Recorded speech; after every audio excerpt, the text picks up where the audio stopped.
दोस्तों, चीन कितना गद्दार देश है ये किसी से छिपी नहीं है। चीन का हर चाल भारत को बर्बाद करने और नीचा दिखाने का होता है। वह कभी नहीं चाहता कि भारत डिफेंस इंडस्ट्री में आगे बढ़े और नई मिसाइल का परीक्षण करे। एक समय था कि चीन और जर्मनी जैसे डेवलप्ड देश आपस में मिलकर भारत के अर्जुन टैंक्स में इस्तेमाल होने वाले इंजन की सप्लाई बंद कर देते हैं। लेकिन आज भारत इतनी तेजी के साथ डिफेंस इंडस्ट्री में अपने कदम को आगे बढ़ाएगा, इसे किसी देश ने सोचा भी नहीं था। और भारत के इस नए कदम से रूस, चीन और जर्मनी के भी होश ठिकाने लग गए हैं। और जो खबर इस वीडियो में हम आपको बताने वाले हैं, उसे सुनकर आपको भी भारतीय होने पर गर्व महसूस होगा। क्योंकि एक तरफ जहां चीन और जर्मनी जैसे डेवलप देश आपस में मिलकर भारत के अर्जुन टैंक्स में इस्तेमाल होने वाले इंजन की सप्लाई बंद कर देते हैं, वहीं अब भारत की DRDO ने अपने कमाल को दिखाना शुरू कर दिया है। और हाल ही में एक खबर सामने निकल कर आई है कि भारत ने यह डिसीजन ले लिया है कि अभी तक जो दूसरे देशों से फाइटर जेट खरीदे जाते थे, अब उनको नहीं खरीदा जाएगा। क्योंकि भारत की DRDO अब एडवांस्ड टेक्नोलॉजी से लैस 5वीं पीढ़ी के फाइटर जेट को बना रही है। दोस्तों, इस खबर के फैलते ही चीन, जर्मनी और रूस की टेंशन पहले से दोगुनी हो चुकी है।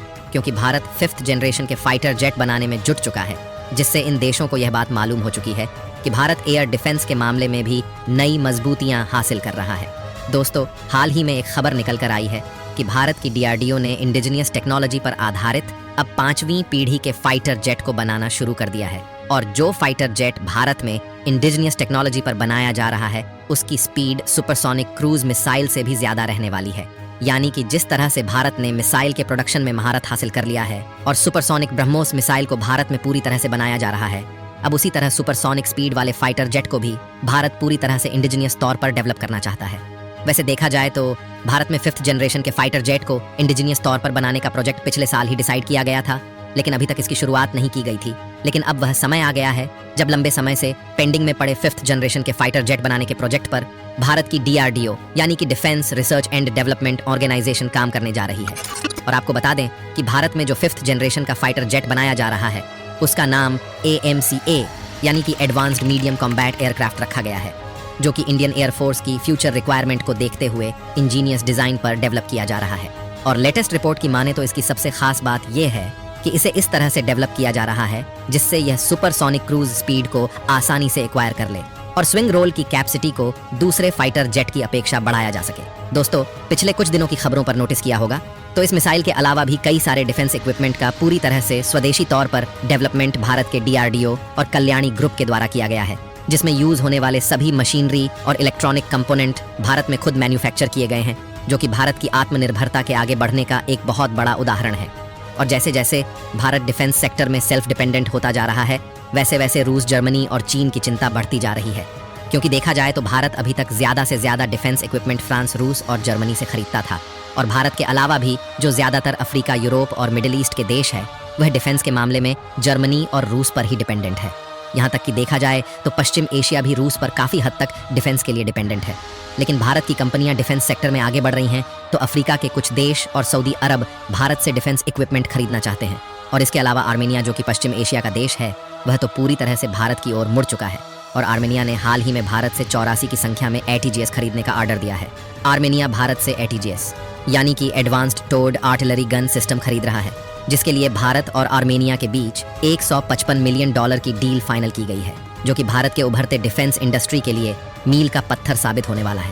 Advanced towed artillery gun system की बात करें तो यह एडवांस लेवल की तोप है, जिसे भारत में खुद स्वदेशी तौर पर डेवलप किया गया है, जिससे लगभग 48 किलोमीटर की रेंज में किसी भी टारगेट को निशाना बनाया जा सकता है। और भारत ने जो ये गन सिस्टम बनाया है, इतनी रेंज वाला गन सिस्टम अभी तक बड़े बड़े देश भी डेवलप नहीं कर पाए हैं। और उसी तरह भारत अब 5th जनरेशन वाले फाइटर जेट को डेवलप करके एयर डिफेंस के मामले में भी अपना दबदबा बनाने जा रहा है। आपको बता दें कि इस समय भारत के पास ऑलरेडी 36 राफेल फाइटर जेट मौजूद है, जिसे भारत ने फ्रांस से खरीदे हैं। और इसके अलावा भारत ने और 26 राफेल फाइटर जेट खरीदने का डिसीजन लिया था। लेकिन भारत जो 5th जनरेशन के फाइटर जेट डेवलप कर रहा है, इसके कंपैरिजन में फ्रांस से खरीदे गए राफेल कुछ भी नहीं है। यहाँ तक कि अमेरिका के पास भी जो एडवांस और लेटेस्ट फाइटर जेट मौजूद है, उससे भी कहीं ज्यादा भारत के 5th जनरेशन वाले फाइटर जेट की स्पीड होने वाली है।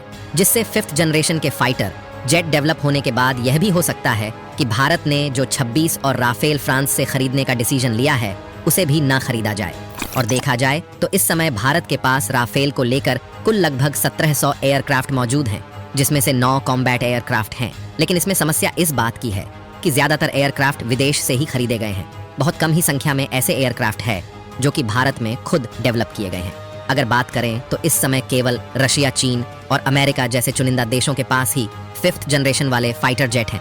लेकिन भारत जो 5th जनरेशन वाला फाइटर जेट डेवलप कर रहा है, उसकी कैपेबिलिटी इन देशों में मौजूद फाइटर जेट की अपेक्षा कहीं ज्यादा है। वैसे तो 5th जनरेशन वाले फाइटर जेट बनाने की मंजूरी DRDO को मिल चुकी है, लेकिन DRDO इसे अकेले नहीं बनाने वाला है, बल्कि इसे भारत की दिग्गज प्राइवेट कंपनियों के सहयोग से डेवलप किया जाएगा, जिसमें aeronautical development agency Hindustan aeronaut limited के अलावा भी कुछ प्राइवेट कंपनियां शामिल रहने वाली हैं। इसके अलावा ये भी जानना जरूरी है कि इसे 2 फेज में डेवलप किया जाएगा। अगर पहले फेज की बात करें तो इसमें 40 की संख्या में AMK-1 फाइटर जेट्स को अमेरिकन इंजन जी EF-414 की सहायता से डेवलप किया जाएगा।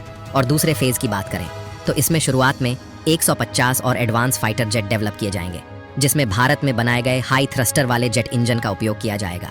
और भारत जो नेक्स्ट जनरेशन वाले जेट इंजन को बनाने वाला है, उसे विदेशी कंपनी के साथ मिलकर बनाया जाएगा, जो कि जेट इंजन बनाने में पूरी तरह से माहिर हो। क्योंकि अगर भारत की कंपनियां पूरी तरह से खुद के बलबूते इंजन को मैन्युफैक्चर करती हैं तो उसमें ज़्यादा टाइम लग सकता है।